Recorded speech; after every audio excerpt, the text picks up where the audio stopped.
Hi, this is Jessica George, and I'm here to talk about a couple of strategies that I would use for my ELLs in the classroom. And I'm thinking of one particular student in mind. So the first strategy I want to talk about is the vocabulary role play strategy from the 50 strategies of ELLs. I'd probably use this activity for reading or writing. In our class right now, what this would look like is I would have the students write a script using the vocabulary words that they have for the week. And they get those words, and those words align with all of the readings that we do throughout the week in our Journeys textbook, as well as in our guided reading practice. So all the words, they would be seeing this everywhere, like in their guided reading, in their vocabulary station, in their writing. And so this kind of ties reading and writing in together. So I would make the vocabulary words visible in a pocket chart so that they would be able to look at them and see them. I guess initially we would read the journey story that has the vocabulary words in it. And a lot of times before we read the story, we'll review the vocabulary. So that's one way that they'll see it before they even read the story. And then I would have them do a word sort where they would pick the nouns out and put them, write it under a nouns column. And I have a graphic organizer that has, so the vocabulary word, there would be a list of vocabulary words, and they would put the verbs with the verbs and the nouns with the nouns, and just to kind of familiarize themselves with the words. I think I would also have them do a word map just to kind of build background knowledge, where they would write the word in the middle, write their definition, write a synonym, write it in a sentence, so they use it in a sentence, and then maybe draw a picture of it, just to sort of like really connect to that word. And step by step, so we've identified the key vocabulary before the reading. We've done the reading. Then we've connected to the vocabulary using the vocabulary word map, and you can look at my my strategy packet if you want to see an example of that. You would sort the words, just to review like the different meanings of the words, how like words can mean different things. And then I would have them plan, so the planned ways to use the words is the next step. And so this is where I would have them write their story or script. In second grade in our class, we write a lot of stories. I think they would have a hard time writing a script, but they do get the whole writing the story thing, so I think that would be an easy transition.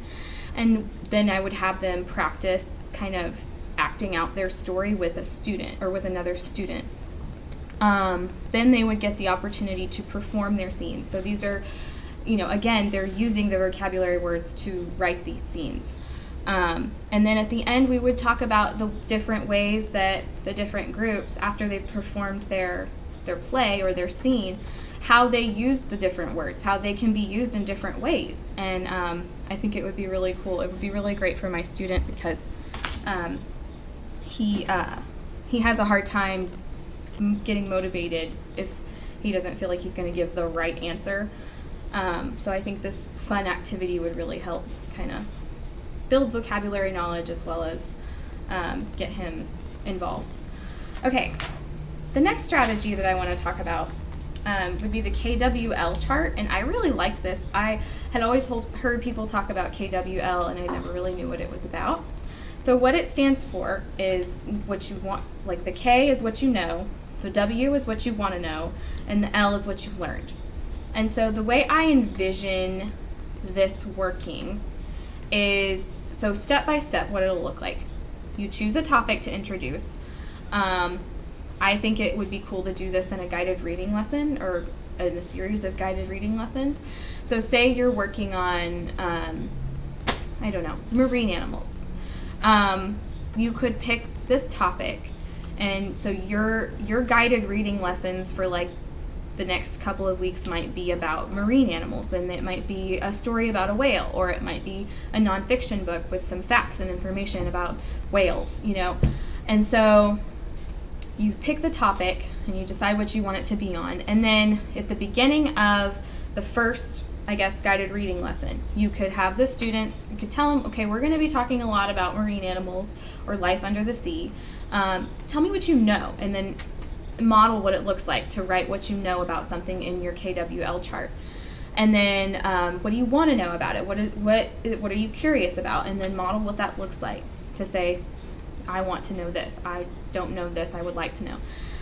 And so the students have to have this chart in front of them. So you need to have it ready. And there's an example that I put in my strategies document.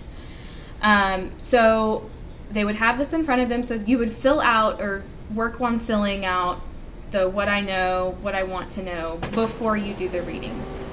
And then you would provide the student with the books. And so they would read the books about these topics, and then after you read, you would have a discussion about what they learned. So it could be anything. And I think this is a really good way to teach the kids how to do research, and that's really what it's all about. And so for second graders, I think it's a good way to kind of scaffold that research. You know, you're kind of picking the topic, you're giving them the books to use, but you're kind of modeling the way you would think. Like, well, what do I know about it? What do I want to know? And what did I learn? And so you demonstrate how to do all of these things. And so the first time you do this, so you've already filled out the what I know. You've already filled out what I want to know in the beginning lesson. So after you read your book, your first book, you know, they might write something that they learned, and you would model with them. So I learned that dolphins are mammals. And so you might write that down in what you learned. And then you would have them think of something that they learned. And, you know, hopefully they would have some different ideas. Then the next time you come together and you read a different book, and you have them add something else that they learned after they read that book.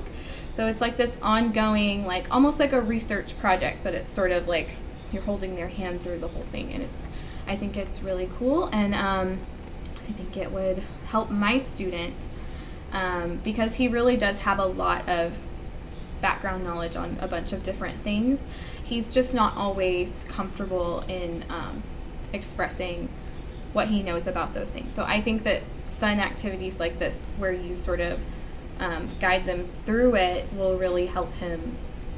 It'll motivate him to participate.